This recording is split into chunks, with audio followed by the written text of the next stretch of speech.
And welcome to our session, Staying True to Your Core, Prioritizing Volunteers as a Part of Your Work. I am Pudvah. And I'm Sara Telfer. And we both work in the Office of Alumni Engagement at SNHU, as Joan mentioned. We are so delighted that you've joined us to hear a little bit about SNHU and how our volunteer engagement strategy and process happens. As we move through the presentation, we invite you to ask questions that you may have, and we will have some time at the end of the presentation to dive in to anything that wasn't already addressed. At a glance today, we're going to be covering these areas. We're going to focus a little bit of our time on fast facts about SNHU, our alumni population, and some history. We're going to talk about our shifting model about 7 years ago, why the shift was made and where it's taken us now. Our current process of engaging volunteers, we'll walk you through how we evaluate, assess, track, and steward them. We'll talk about a few of our current partnerships and how we holistically invite alumni to engage. We'll also touch upon things on the horizon, projects that are upcoming. And last but not least, we'll wrap up with a Q&A at the end. Just as a reminder, these are our goals for the session today. We will brainstorm areas of opportunities and/or limitations within your current structure. And this activity will happen with the spoke that we shared in the event. And don't worry, if you don't have it, you can draw yours on a piece of paper. And that will be during the breakout sessions. We'll learn how SNHU is weighing engagement and tracking to keep those closest to us involved. And lastly, we'll share some strategies for working with partners across the organization.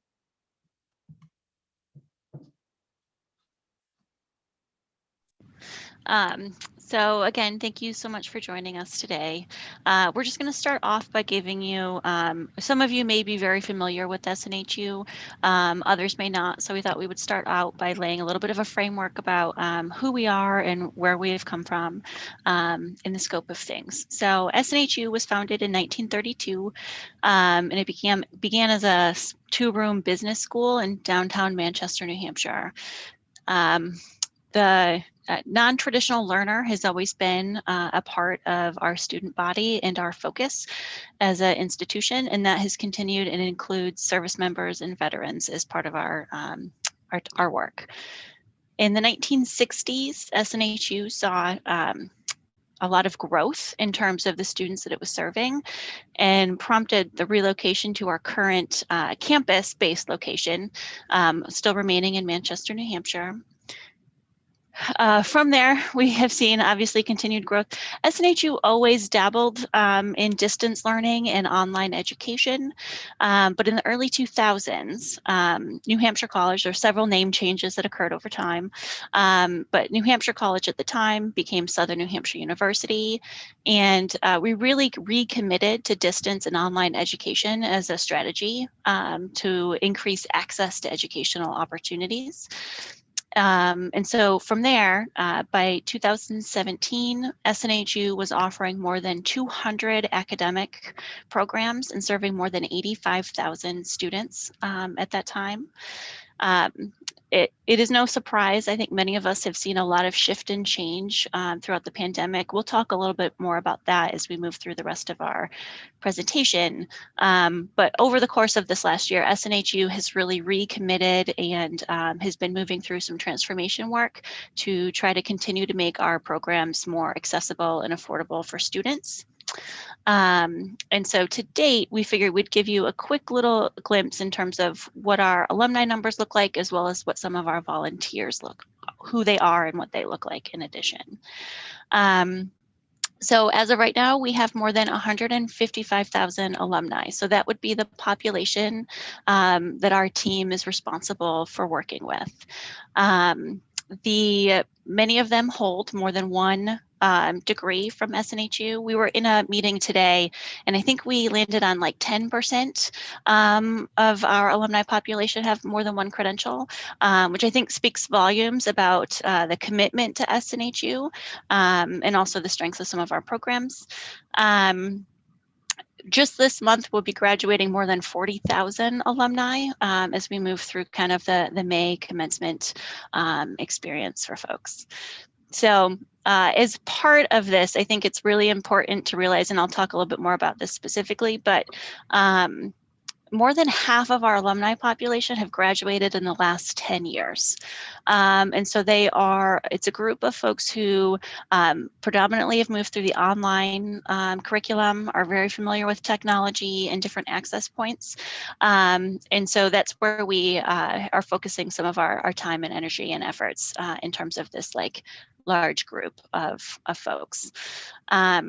So as far as volunteers go, Allie will talk a little bit more about how we ended up with the platform and some of the structure that we have right now.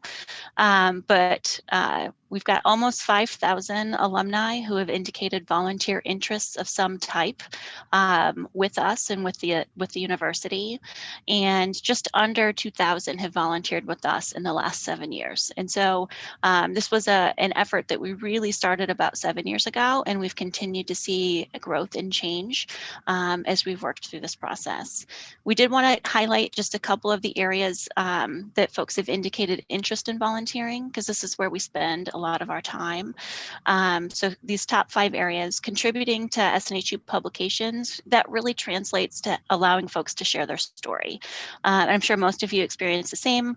You know, people enjoy talking about themselves and want to share the impact and what their experience has been. And so this includes through our social media channels, any articles, commercial opportunities, all of those features.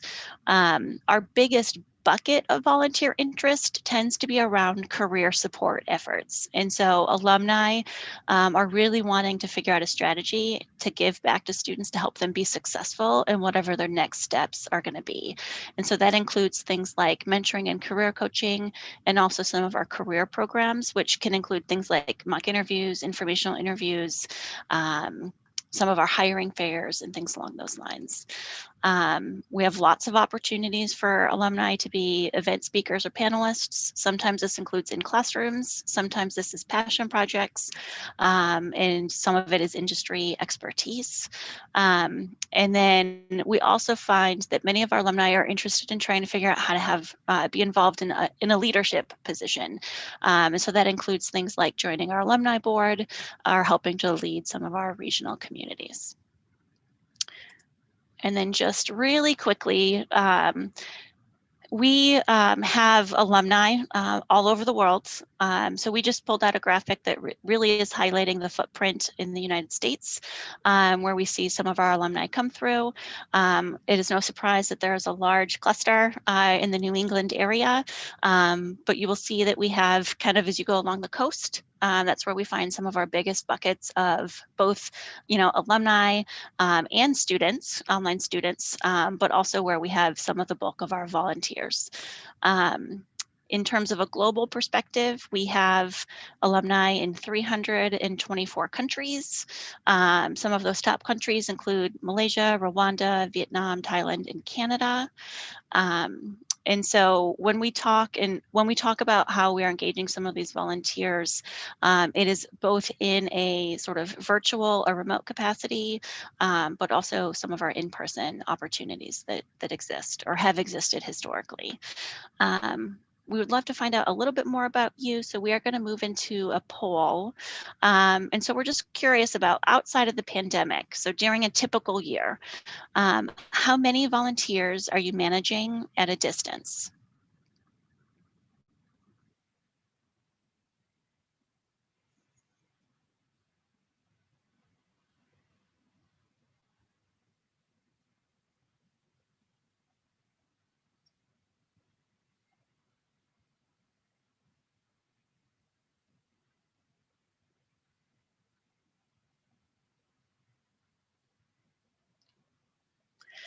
All right, looks really great. There is quite the spread in terms of the number of folks that people are working with.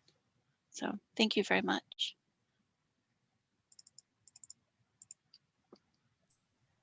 Awesome. So just wanted to spend a few minutes talking about our team specifically and who we have that works amongst all of these different pockets that we're going to talk about.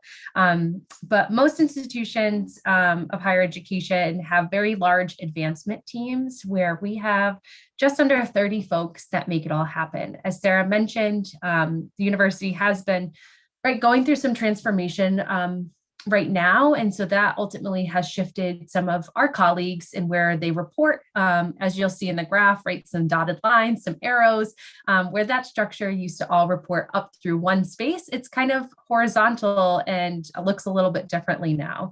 But I just want to highlight a few different pieces and how we all work together to meet the needs of our alumni population and our students.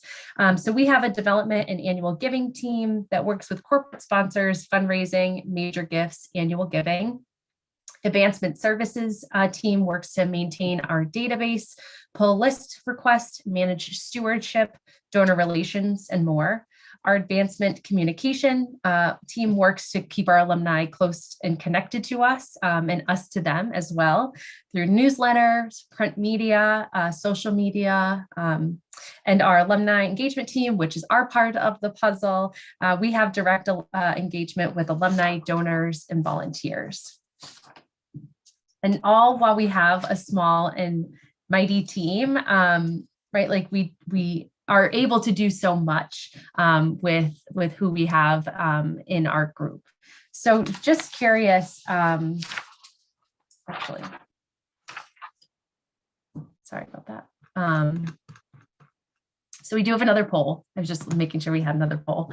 And this one is geared towards the size of your company or your organization and how many folks you have as employees that you work with directly. So if you don't mind just filling that one out too.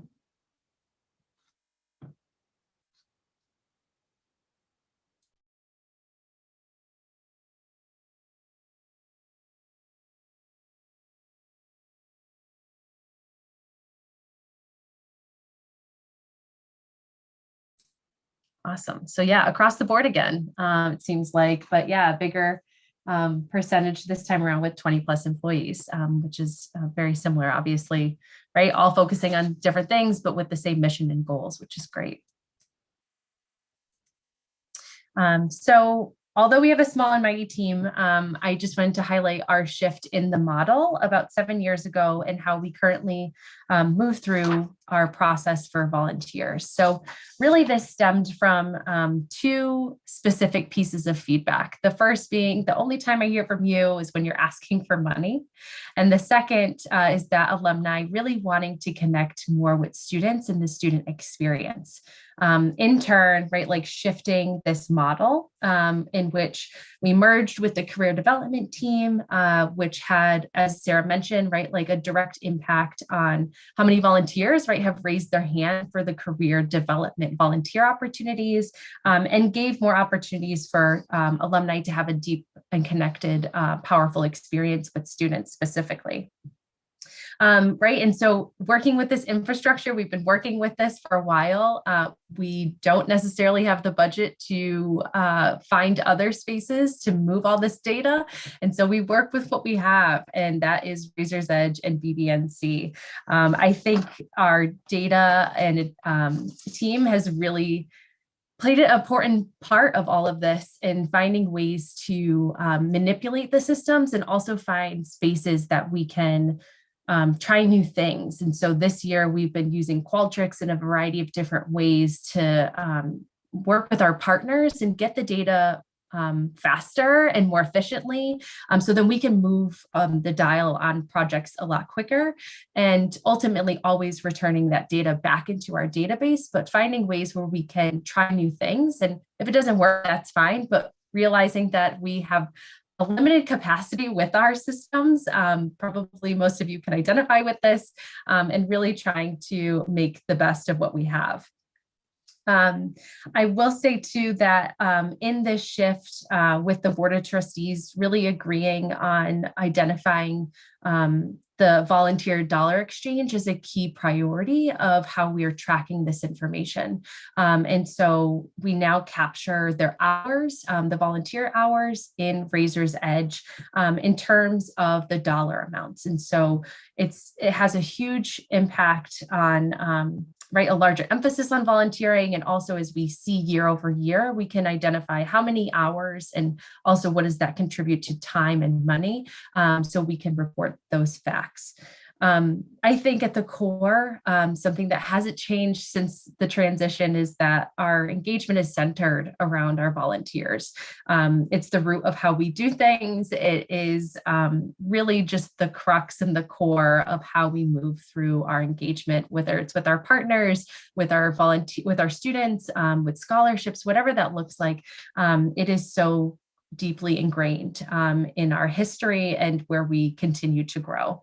I think also to a structure that has been really helpful and I think has really worked is that we look for opportunities for alumni to lead different things, right? As we're building out these programs, we're trying different tactics and ways for alumni to feel invested. And I think finding those subject matter experts. I work with the Young Alumni Program and really finding folks that have a passion area or things that they are experts in. We're having a session in June for home buyers, like a home buyer 101.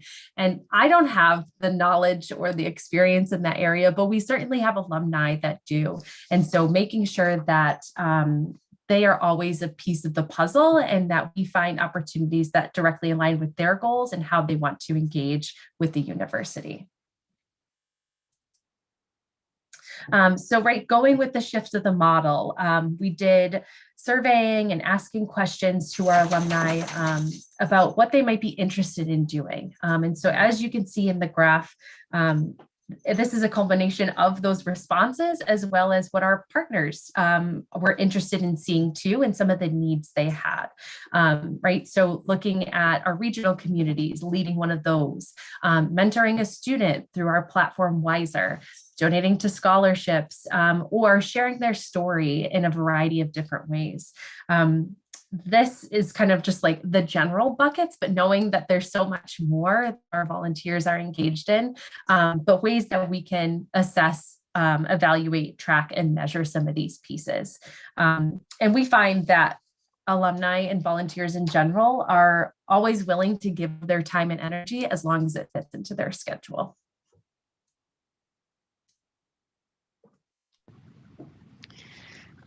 So part of the breakout activities, we'll have you guys work through just a similar graph or image.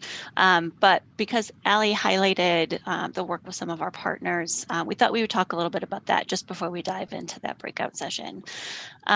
So our office is uniquely aligned in the sense that almost everything we do relies heavily on a partnership aspect.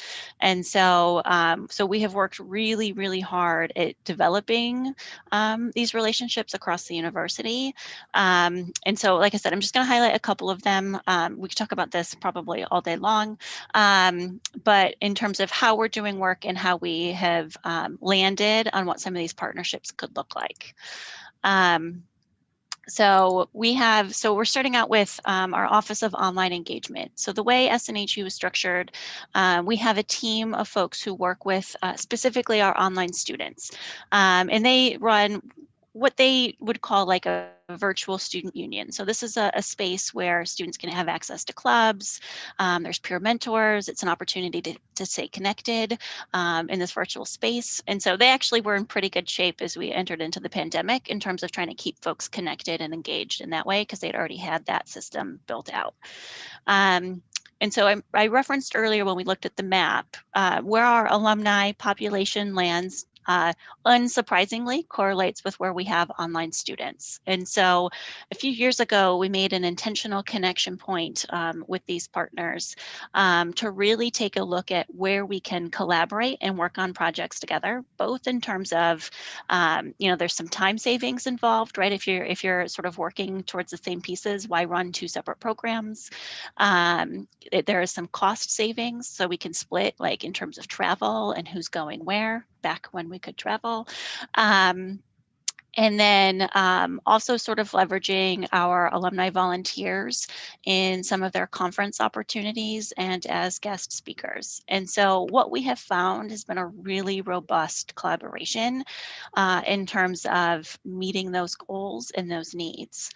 I think the other part that can't be overlooked is, I'm sure most of you experience, right? Like building this pipeline of volunteers can sometimes be really difficult. And so one benefit of having some of these relationships in the long run, right, is that these students are getting exposure to our office, to the programs that we run, to the opportunities that are available, and get a little glimpse in to what it could be, or what our expectations or what our hopes are as they become alumni, that this connection and these opportunities still exist and can be built upon. We also found, which again, I don't think is surprising, but a lot of our online students have really rich and robust work experiences and history. And so they are also often willing to jump in volunteer capacities. And so I think when we start to look at how we bucket things out, it can be really easy to sort of miss an opportunity. And so by really working closely with this group, I think we've been able to leverage more people and get them into our pipeline as students, with the hope that that will continue as they move into an alumni role. Another piece that I think has been really strong in some of our programmatic pieces is, Allie mentioned 7 years ago when we were moving through the change in our structure, we were asking a lot of questions of our alumni on where they wanted to give back and what they wanted to see. And one piece that came through really strong, obviously, is wanting to volunteer with SNHU, but also this desire, when you talk about events and program opportunities, really wanting to actually serve volunteer service in their communities together in a sort of, not to SNU, but is like a relationship building, a community building, making a strong impact way. So we are able to really partner with the Chandler Center, who is our community service office on campus, in a variety of ways to really help make this become a reality as an opportunity for folks to feel engaged and connected in the scope of service in general. And so one of the ways we were able to really work through that is, many of you probably know or have experienced this in some way or shape or form, but the Chandler Center runs a series of programs called Alternative Breaks, and it provides an opportunity for students to travel to a different location. Most of ours are like domestic, so located within the United States, to do service in a community, a new community to them for a week. There's a whole education series tied into it. There's lots of work that goes in. There's a lot of reflection pieces, but it's a really powerful experience for our students. And so one of the ways we started leveraging this interest is working on developing, as we found out where these trips were going, working in those communities to find alumni who would be willing to have dinner with these students. And so what that provided was a unique opportunity. Many of our alumni in these areas maybe have not had a chance to interact with new students in this way before. And so it provided a really nice opportunity for alumni to meet some students, hear about their experiences, get to know them a little bit. But then it also provided an opportunity for these students to learn more from folks who live and work in the community that they're serving in, right? So it just added an additional connection point that I think was really strong.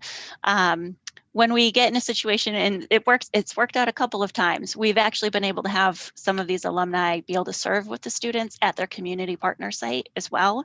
And we've just found that to be a really powerful experience for both groups that we've been talking about. And so building off of some of those connection points, we worked together about 6 years ago to really develop our global days of service. Lots of universities have days of service and like variations of this. So we have our own as that works. But typically in a typical year, a traditional year, this is a month-long event or opportunity for folks in this new community to intentionally get together to do service. And so we have a small committee that really helps form the structure and some of the support for some of these projects. But the real strength in this really lies in the volunteers who are leading the projects individually. So those are the folks that are working with community partners where they live and work, or a passion area for themselves, and really developing a project that they can invite SNHU community, other SNHU community members to come in and join them for. And so we have our campus-based students work very closely with the Chandler Center in creating some opportunities within sort of the local Manchester area. But we have alumni and online students who work globally to create some of these projects and opportunities for folks to really engage. And I think one of the strengths that we've seen in that is there's retention there. So I'm sort of going back to this retention piece, right? So, we have, I would say, half of our site leaders like return year over year at least. Some may take a year off here and come back another time, right? So there's, a little bit of gapping that happens within there. But because we have folks who return and additionally reconnect, once they've gone through the program once, like their skill set is like they are well positioned to like run with this. They operate pretty independently. We've intentionally put pieces in place to allow them to work without necessarily having us be a bottleneck. And so what that gives us is the bandwidth to have more site leaders come on board, right? Because we do have a pretty small team. There's really about, typically there's 3 or 4 of us really working with the projects themselves. And so as we get folks who are well versed at running them, we're able to expand just the sheer number of opportunities that we have available. And so it's been a really great experience, I think, across the board. And it is one way that we are really able to bring together students, staff, faculty, alumni in sort of this whole name of service and in the name of SNHU. Just really quickly, because we will talk a little bit more about some of these other teams that we're working with. So our career teams, right? We know that career is a major interest for our alumni. And so we have been very strategic and specific about trying to build out opportunities with these partners. I think many of you may have experienced the same thing, but sometimes it takes quite a bit of influence, right? You got to get folks to, like, our goals are all separate, right? They're disparate. And so trying to get to a point where you can bring folks together to really see the value in like what you're trying to help create and see how that benefits students in our world is like what is the most important and critical component.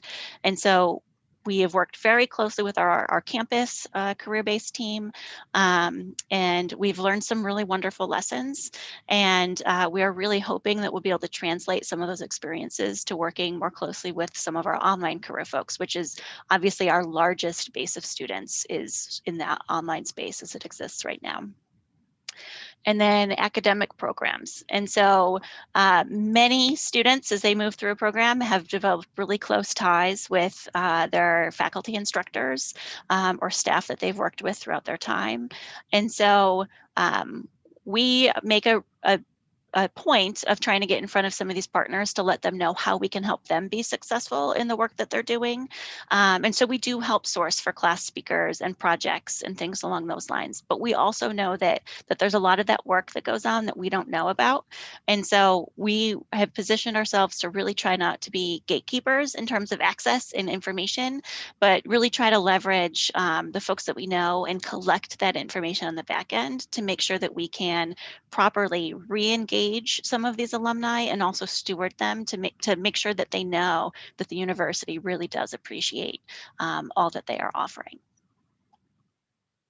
So really quickly, so we are going to move into breakout rooms. I know Michaela is going to give a little like spiel about breakout rooms in general, but what we are going to ask that you do is take a few minutes and just really think about volunteers at the core. So in that center circle, and then in the spokes, you can take this in a few different directions. So you can think about the ways that you are engaging volunteers like currently and how that fits into your overall organizational structure. You can think about it as a department. You can think individually about the work that you do. So when I think about it, specifically, I work very closely with Global Days of Service. So that's like one way that I could very specifically and detailed put in here is, I work around site leaders. I've worked with panels. I work with our Wiser platform around mentoring. And so you can get as detailed and specific or as broad as you want. And then if you are not currently managing volunteers or currently working with volunteers, please feel free to think about this in the scope of how you are engaged in your community and how you volunteer your time, or you can think about it in the scope of an organization that you're working with. In our group, we spent a little bit of time, we were just really sort of getting into it, but talking a bit about what volunteer within our organization looked like in light of the pandemic, and if that impacted some of the roles and opportunities that folks were finding available. And a little bit into like, what does that look like as we sort of, in theory, move out of the pandemic and vaccines are readily available and people are getting back to life as we traditionally know it. That's great. So just moving through, just want to be cognizant of time. And if there's anything else that comes up for folks that you wanted to just put in the chat, we'll continue to move forward, but would love to hear any other highlights. So you may be thinking like, yes, this is awesome. There's so many alumni, so many volunteers, and so many opportunities. How does one figure all these pieces out, find these opportunities, and navigate through what potential events or leadership roles there could be?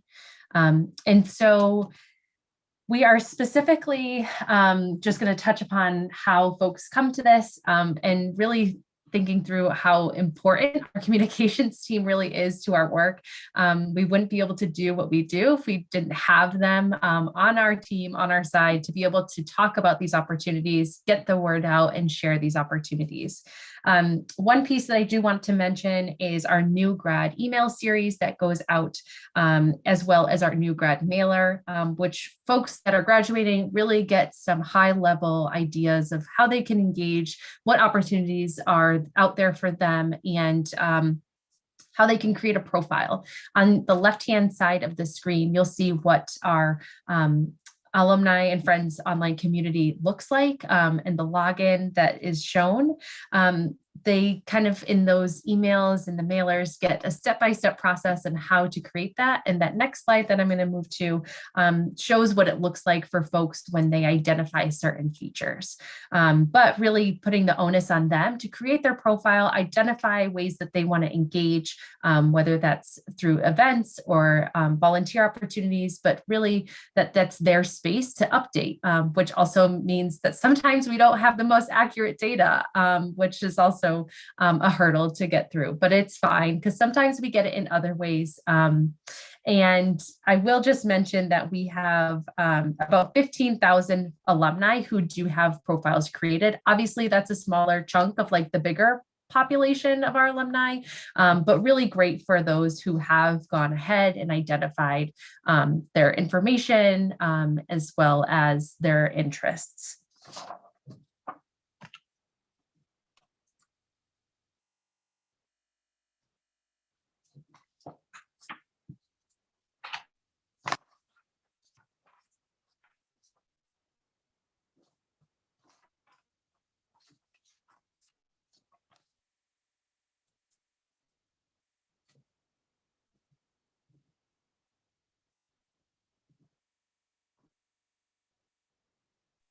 I don't think the sound is working, Allie.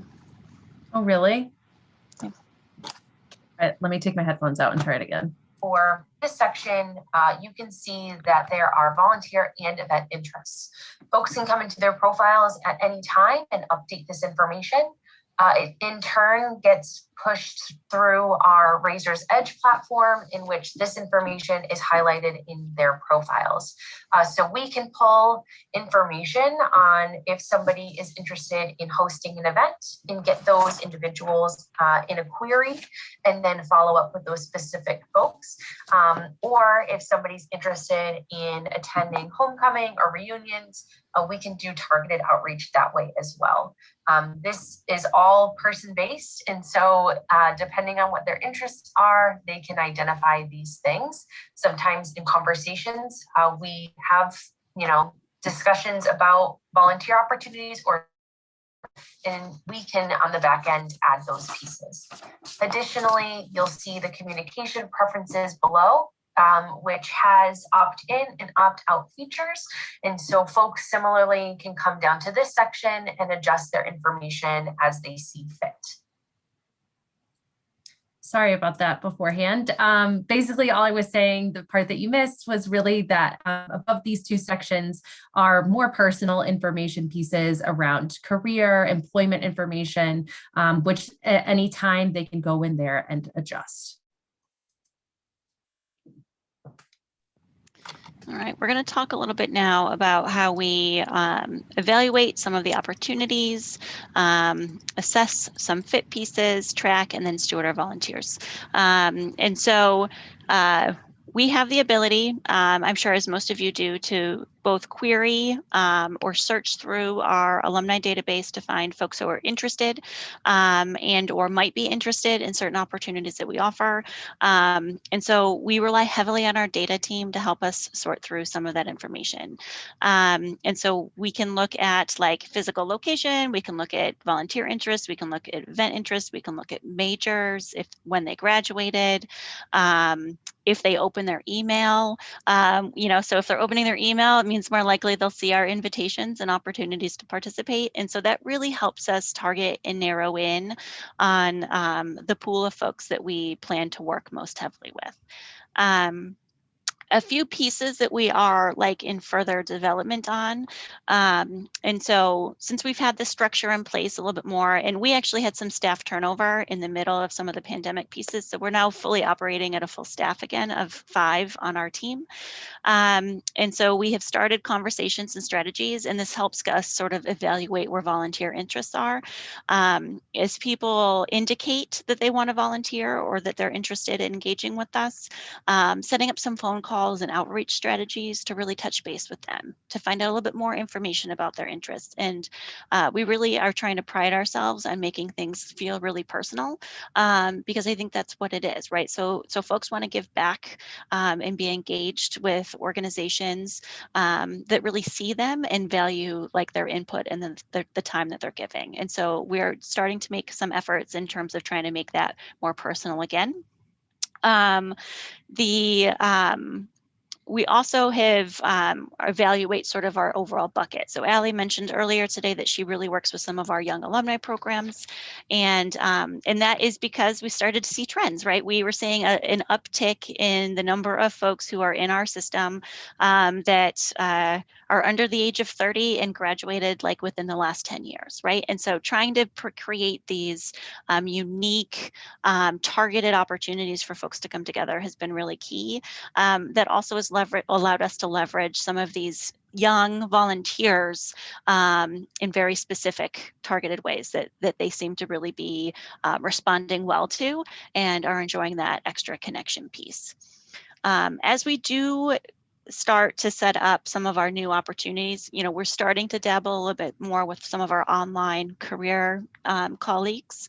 And we are specifically setting up phone calls or video chats with some of these volunteers as they raise their hand, both to give them more information because it's new, right? So there's not a lot of reference on our website yet. There's not a lot of background. They're not hearing it from fellow alumni, or they didn't experience it themselves as a student. So really allowing the time to give context and further detail about what some of these specific opportunities are, which then allows the alum to really opt in or opt out of an experience that they may or may not be interested in. And so just quickly to highlight, we do send out newsletters on a scheduled basis that both allow us to advertise some of our large scale events like Homecoming, Global Days of Service. We have these big mock interview days that need a lot of hands and a lot of volunteers. But then we do narrow it into some of these specific asks. So, we may ask 10 alumni if they want to be a part of the alternative break dinners that I referenced earlier, right? And so we sort of pick and choose and narrow in on our strategy in which to do those things. Really quickly, if you want to go to the next slide for me, Allie. Assessing, I think, is really important. And so I had mentioned earlier, somebody had been asking about Qualtrics in the chat. And so Qualtrics is really a survey tool. It's actually very intelligent and smart. And so we have had a lot of success using it. I don't know if other folks use it as well. I assume some of you do.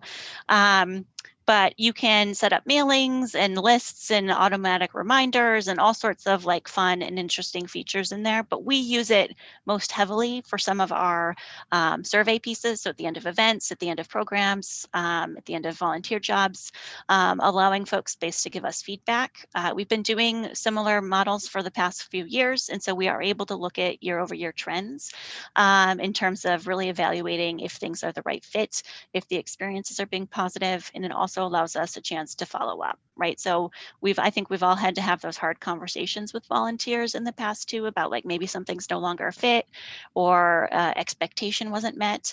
And this really provides us an opportunity in which to do that in a really timely way.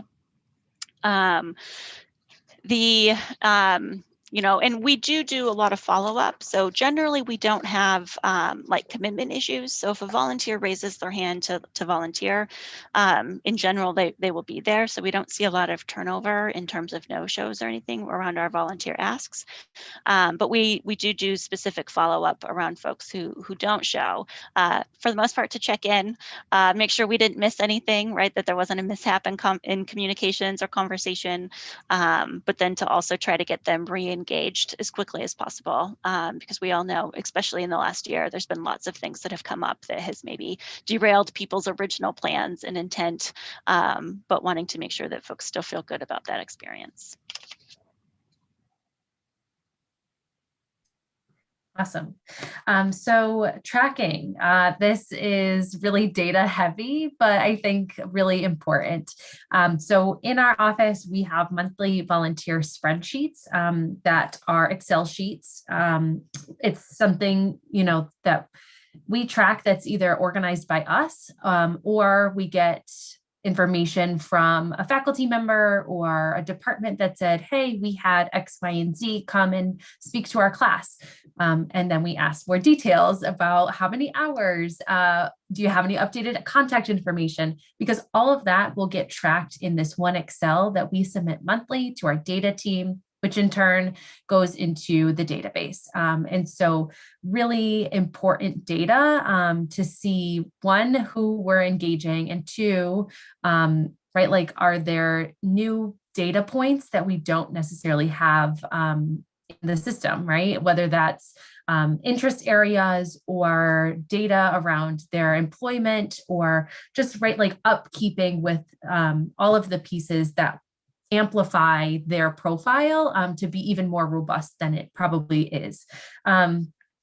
I think too, there have been, right, some unique experiences with our partners in terms of tracking, right? Some challenges, some opportunities, and successes. As we mentioned, we've had great success with our career teams, both on campus and online. And we see this as a continued opportunity, right? Like not being a bottleneck. And so we decided to test out a form that they would be able to submit if somebody had recruited a student or spoke to a class or was a mentor, but something that's easy and accessible and could be for one-offs versus an email that gets lost, right? But that also, the form, right, can only be utilized as much as they use it, which also has its pros and cons. I think too of our colleagues in online engagement with a conference that they have every year. And so They obviously are a great partner and have added an alumni tag. And so that data will get reported in Raiser's Edge after the event happens, right? There's still some bumps in the road in terms of making sure that that happens. And we thought we were good this year. And then like the first couple of days that the form was live, unfortunately, we didn't capture that data, right? So we're still doing some of the back end work to make sure that we have the data that we need to then track some of these scores, as you can see on the right-hand side.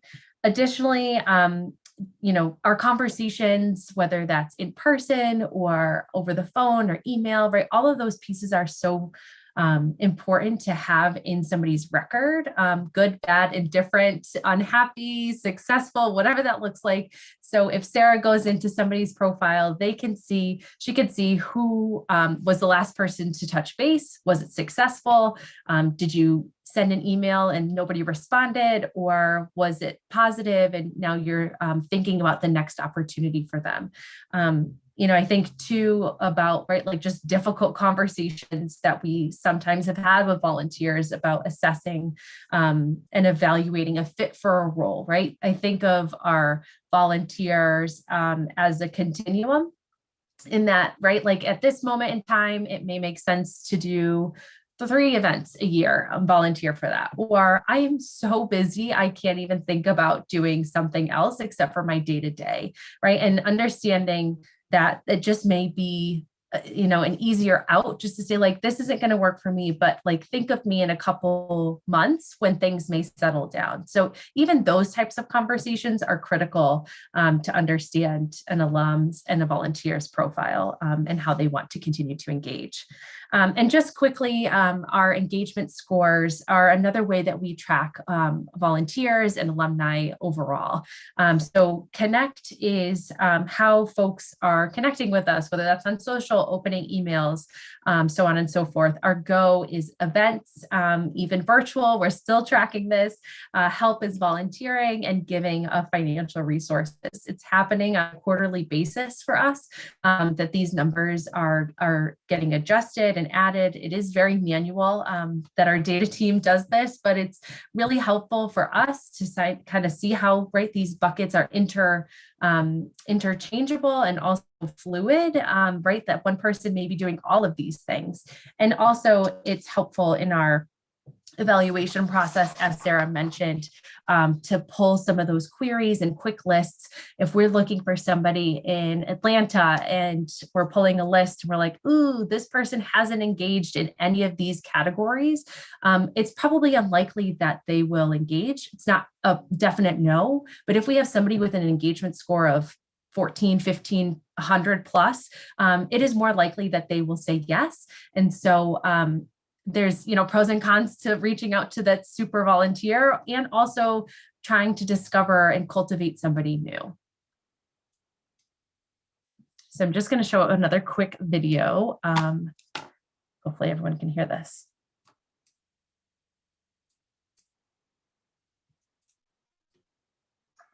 Hi, I'm Christy Zaretta with the Office of Institutional Advancement and Alumni Engagement at Southern New Hampshire University. We're getting ready to celebrate National Volunteer Appreciation Week, and we are so grateful for you and the many volunteers who help us become a stronger community throughout the year.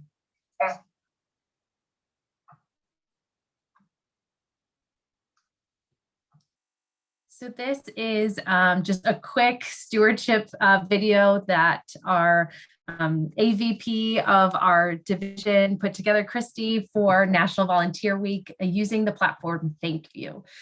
We use this in a variety of different ways through athletics or, for our donor appreciation, our volunteers sharing their story. And ultimately, it's a great way to kind of change things up from what typically sent in an email to something that's different, right? A nice warm video to say thank you or hello.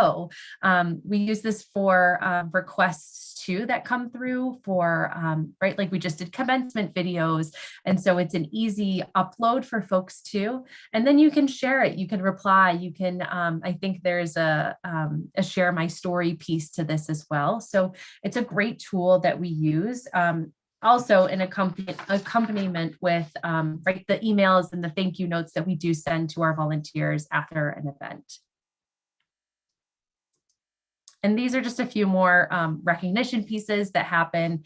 Volunteer Appreciation Week, letters if they're warranted, and really just making sure that we're setting up some experiences to know that people are busy, but also know how much they're appreciated and how much we value their time and energy that they've spent with us.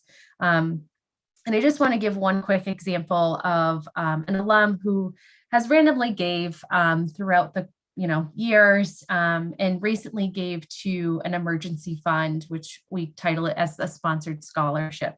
The donor was so moved by the student's thank you note that he came back and said that he can be counted on more so as an annual donor. And so, right, like I think we spend so much time thinking about soliciting and cultivating folks. We sometimes forget how impactful these pieces can be. And not to say that, right, like their service or time spent wasn't, but I think there's so much more value to something that's least expected, and just, it hits you differently, right? It's just so fun to see these, highlights and ways that folks have engaged that deeply and profoundly impact folks. So just a quick in the chat, if you wanted to just add in some successful ways that you've stewarded volunteers or ideas that you have for your volunteer engagement strategy. All right, thanks so much, Allie. So we're going to spend the last couple of minutes talking a little bit about what we're seeing on the horizon for the work that we're doing. Hopefully some of you can relate to this as well. So, we have seen an influx of new technology pieces as we've moved to a much more virtual format. So Ring Central, which is the platform that SNHU uses, that's really similar to Zoom, has breakout room features, big meeting spaces, that kind of thing. I've mentioned Wiser a little bit, which is a mentoring platform that we bought into a few years ago that we're seeing really take people taking a new look at it as a connection tool, as a way to build some networking pieces. And then we have mentioned Qualtrics a couple of times. And so that is a system that we have leveraged more over the past few years, in part because folks' work schedules and bandwidth has shifted. So we've had more folks having to manage, kids' schedules, their own schedule, some of our event program pieces in ways that we haven't had to do in the past. And so this gave us more access, particularly on the alumni engagement side, where Allie and I work, to really own some of those communication pieces in a different way. And I think it's ultimately been very successful as we've managed through that. So I think some of these pieces will be here to stay. We just got to figure out how we're going to fine tune them once we get to a space where we've got a little bit more breathing room, right? So we're all sort of like waiting for that to be a piece of our conversation that we really have. Our place-based events.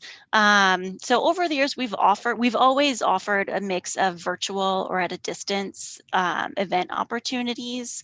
We have to because of how our population is spread, right? But I would say this year, obviously, we've spent a lot more time intentionally building out what those experiences are, what they look like, and learning from what that experience is. And I think what we're really going to see is a greater mix of this opportunity, both in a way of pulling folks into an in-person space and a remote space at the same time, which is going to involve a whole nother set of technology.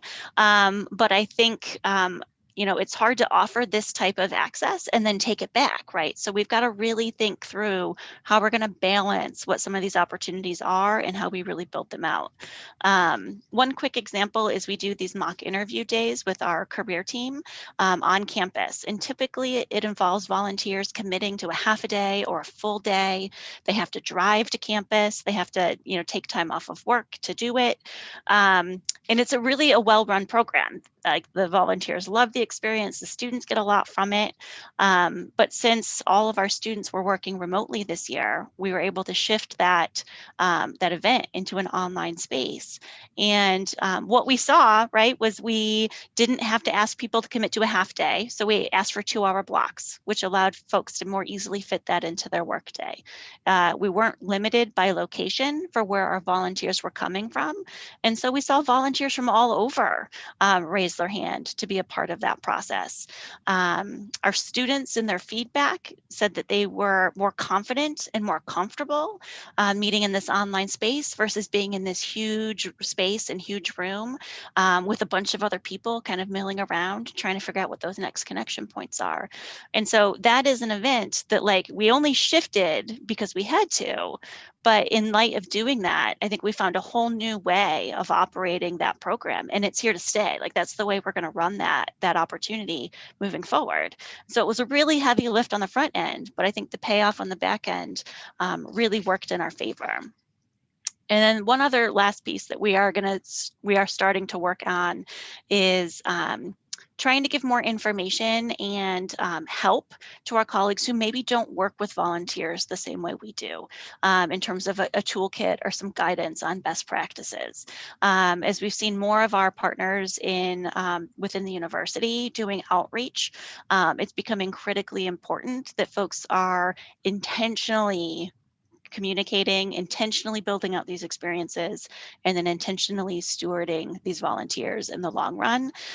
Because ultimately, where we want the relationship to land is with the university, and not necessarily just solely with one person. So I think that's some of the work that we have coming up in the future. We are about out of time, so I think we're going to have to bypass this last section of a breakout room in terms of leaving some space. Our original plan was really to have you guys all go back into your form, so you can do this on your own time if you feel like it would be helpful for you, to really start layering in what some of the new opportunities are that you're seeing, or some of the new strategies you may want to employ as you're working with your volunteers. We'll just wrap up, and I know we have a few minutes left, and thank you again for being here. We have our contact information on the slide, and so happy to answer any additional questions that folks may have.